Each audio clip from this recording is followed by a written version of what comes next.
Hey everyone, Layla Shaver here from My RA Lawyer, and I want to talk to you today about books and records violations. That's right. Just recently, the SEC fined 11 firms for books and records violations.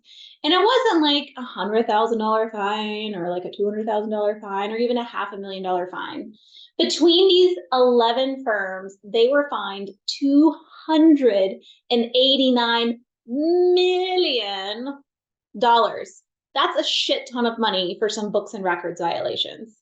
To date, the SEC has actually brought 30 enforcement actions against firms for books and records violations, totaling a whopping 1.5 billion in penalties. These books and records violations were generally related to off-channel communications. So what does that mean?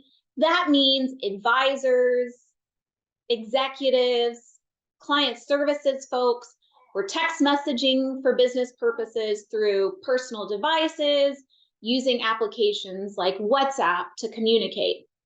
So what's the problem with that? Well, when it's for business purposes, those communications need to be archived and then supervised by your firm's compliance team. So when we talk about these off-channel communications, we're talking about text messaging. We're talking about messaging on a platform like Teams or through Zoom calls.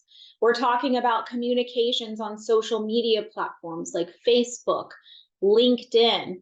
We're even talking about platforms like Snapchat.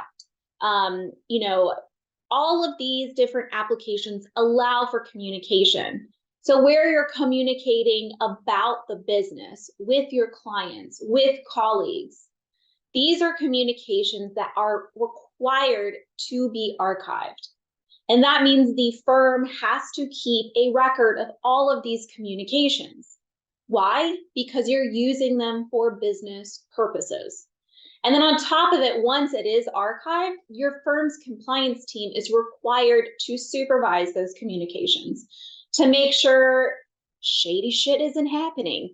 For example, you don't have an advisor asking a client for a personal loan.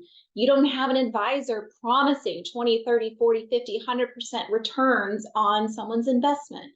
You are required to supervise those communications to ensure there aren't violations of your firm's compliance policies and procedures or state or federal regulations being broken. So it is super important for these books and records to be preserved and then that information accessed and supervised. So I get a lot of questions from CCOs, from firm owners. What do I do? And it's important as a firm that you discuss what are the approved methods of communication.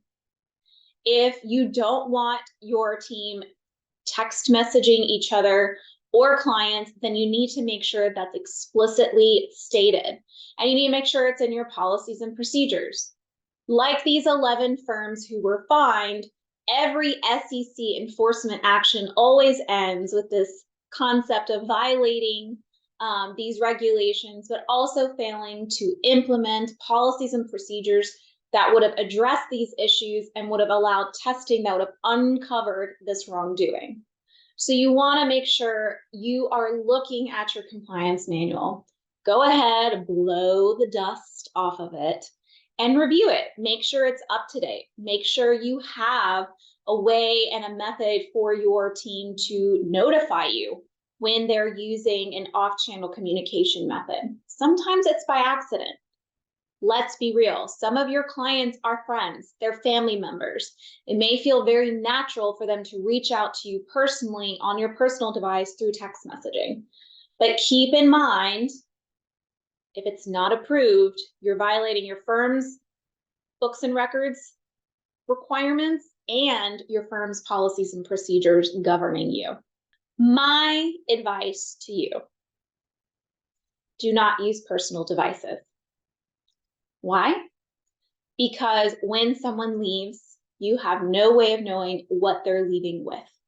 Security, preservation of personally identifiable information, privacy concerns, and now the big thing happening with the SEC, is upgrading the cybersecurity requirements for RIAs, you really want to make sure you have a handle on how communications are happening in your business.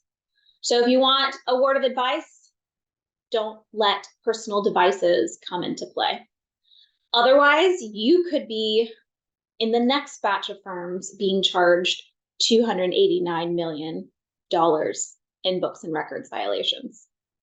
If you are concerned about your compliance, what is happening with your team, and whether or not you have a plan in place to address any of these violations, give us a call, 770-462-2118. We look forward to speaking with you.